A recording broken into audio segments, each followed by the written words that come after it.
11। कौन कौन सी? ए, आ, ई, छोटी ई, बड़ी ई, छोटा ऊ, बड़ा ऊ, री, ए की मात्रा आई, ओ, औ, अंग, ए, इस तरह करके। और इंग्लिश में कितनी है? इंग्लिश में कितनी है? कौन कौन सी है? क्लियर हो गया? अब बचे बचे हमारे कौन से बचे? क्या बचे? B, C, D. ए तो उसमें आ गया, ए वाला तो वहां चला गया। बी, सी, डी, ई भी वहां चला गया। एफ, जी, एच, आई वहां चला गया, मात्रा है आई की, और जे, के, एल, एम, एन, ओ भी चला गया। P, Q, R, S, T, U मात्रा है, 5 मात्राएं हैं, उन्हें छोड़ देना है। और ये हमारे क्या बन गए? कंसोनेंट होते हैं। ये 26 लेटर होते हैं ना। हमारे कितने लेटर हैं इंग्लिश में? 26 letter. A B C D E F G H I J K L M N O P Q R S T U V W X Y Z, हमारे 26 लेटर होते हैं इंग्लिश में। उसमें से 5 हमारी क्या है? मात्राएं हैं। आगे समझ में?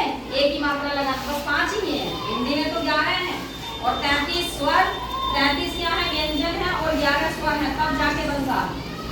वहाँ 11 मात्राएं हैं और यहाँ तो कुल 5 मात्राओं से ही काम चल रहा है।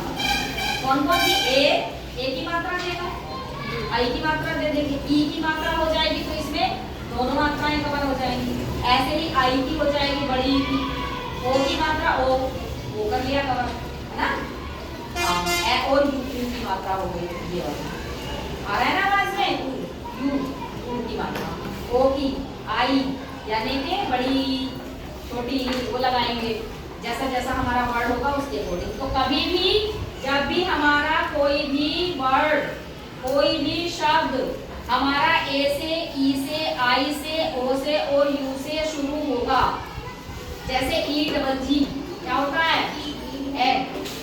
A N T ant, U N C L E uncle, U से शुरू हुआ ना, O R A N G orange, है ना? ऐसे ही आई से हो गया, आइस हो गया, आइसक्रीम हो गई, या और हम बहुत सारे वर्ड हमारे, है ना? तो यदि हमारे इनसे शुरू होते हैं और वो एक है, क्या है वो? सिर्फ एक है। जैसे ए आंट, ए एग, एक के लिए यूज करेंगे तो हमें क्या लगाना पड़ेगा? ए एन, सिंगुलर प्लूरल में। जैसे ये किससे स्टार्ट है ये बताओ मुझे, इससे किससे स्टार्ट है? सी से, तो हमें क्या लगाएंगे? ए लगा दिए, आ नहीं ए। ये किससे शुरू है?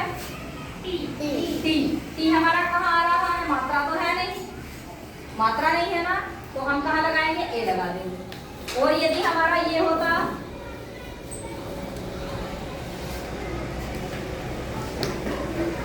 यदि हमारा एलिफेंट है तो हम क्या लगाएंगे? ए लगाएंगे कि ए एन लगाएंगे? लेकिन इससे शुरू हो रहा ए एन लगेगा ना।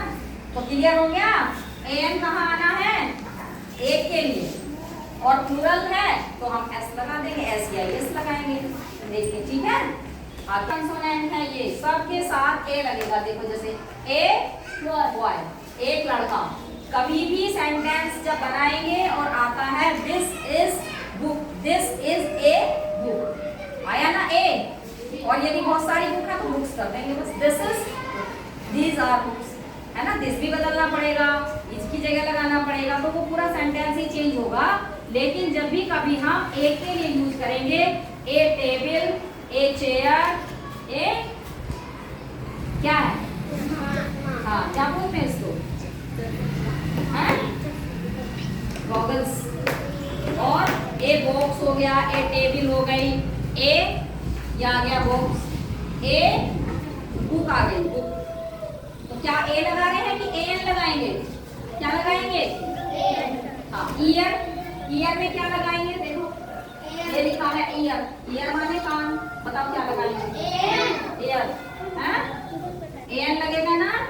एक कान होता है, एक ही कान होता है। नोज में क्या लगाएंगे? नोज में बताओ। क्लियर हो गया? जो शब्द हमारे इनसे बनेंगे उनके आगे हम ए लगाएंगे। A boy, a table, a cat, pen, gun, horse, ठीक है, ए जग, कुछ भी हो, यदि एक के लिए यूज कर रहे हैं तो ए जरूर आना। और एन किसके लिए आएगा, जहां पर हमारे इनसे वर्ड शुरू होंगे, है ना। बनाना में क्या लगाएंगे, बनाना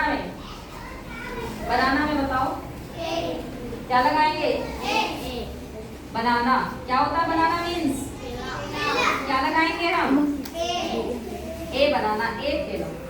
एप्पल में बताओ क्या लगेगा, क्लियर हो गई चीजें। तो ए और ए एन का यूज है, use of a and a an, हो गया क्लियर।